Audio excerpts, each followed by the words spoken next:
Hello out there, Justin Joseph here with Project COE's newest video review, taking a look at an indie game on the Nintendo DS, Dementium the Ward. Now I'll be honest here, I do hold a special place in my heart, especially for this game because it comes from an independent game design company, as I too am aspiring to do the same exact thing, but I won't let that actually cloud my overall judgment when it comes to critiquing this product. So, as for some specifics, Dementium, it doesn't have much of a story. You're basically some random dude that wakes up in the middle of the night in a hospital, and you have pretty much one goal in mind, and that's to escape with your life while tearing through a horde of freaky-looking creatures. That's pretty much it. You can't expect much else from this, and if you do, then you're going to be disappointed. Just understand that at the forefront. In terms of gameplay, Dementium is a standard first-person shooter with a survival horror theme attached to it. It's identical in formula to a Metroid Prime Hunters, so that basically means that you use the stylus control for all of your looking and aiming, the D-pad for your lateral movement, and the L shoulder takes care of using whatever gun or weapon you might have in hand currently. It's also pretty cool that you can etch notes onto your little pad that you get at the beginning of the game, which definitely helps you to solve the game's various puzzles and whatnot. But, seriously, if you like first-person shooter games, Dementium definitely delivers upon that standard at least, but again, you can't really expect much more than that for this being an independent game design endeavor. Moving on from that, the level design is beyond repetitive, which is unfortunate, but the atmosphere definitely helps to make up for it.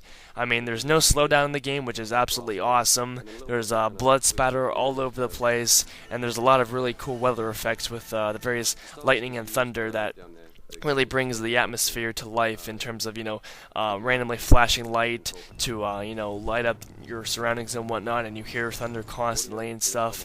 And even at the beginning of the game, there's a strange male voice over the public announcement system that really helps to set the tone of the actual game as you move from start to finish.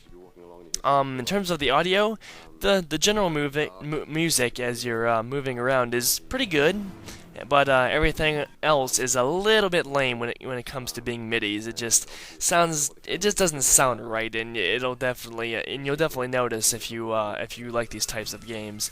But seriously, the real sensation is in actually hearing the creatures breathing nearby and your heartbeat racing if you're actually injured and whatnot, because that'll actually become an integral part of your experience if you really know what you're looking for or what to look for in this game when you're playing.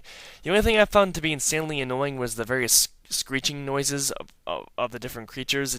I don't know, too many of them just have that, and it didn't sit well with me, and I literally was cringing every time I heard that after a while because it just gets annoying. So to finish this off, you can actually complete this game in about 3 to 4 hours if you actually know how to play these types of first-person shooters, and even though a lot of people think the save system is completely wonky, it never really becomes an issue if you really know what you're doing. But seriously, that's it. That's what this game offers. But again, since I'm also an indie game developer, I can understand the lack of depth that Dementium has. The price may be asking a bit too much, but if nothing else, you are actually experiencing the results of the dream of a group of people that are similar to myself, and that's why I have so much respect for this project. So with that in mind, Project COE gave this game a 7.5 out of 10, which is definitely very good considering what this game has, in the pros and cons sense. And in the pros sense, there's just a great technical presentation. Again, no slowdown, and it's just atmospheric, and that's really cool. And the shooter mechanics are solid. There's nothing wrong there, and the spine tingling effects with the various creature breathing and hearing your heartbeat is just really cool. That it helps bring that horror theme to life. And on the con side, again, there's dull, repetitive levels. You pretty much see the same thing the entire game because it's a hospital and there's really not much variety. There's a story? Yeah, there's none. You're a random guy that wakes up in a hospital and you want to escape with your life. There's really nothing else there. And again, 3 to 4 hours of playtime, not exactly good, especially for $30.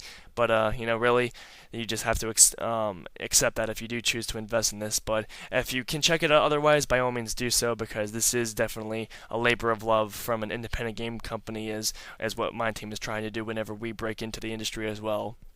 So, as always, hopefully you found this review to be informative, and if you would like more information, please do check out the text review on our website, and if you do check this out, hopefully you can have the same respect for it that I do, and, enjoy your time. So, thank you very much.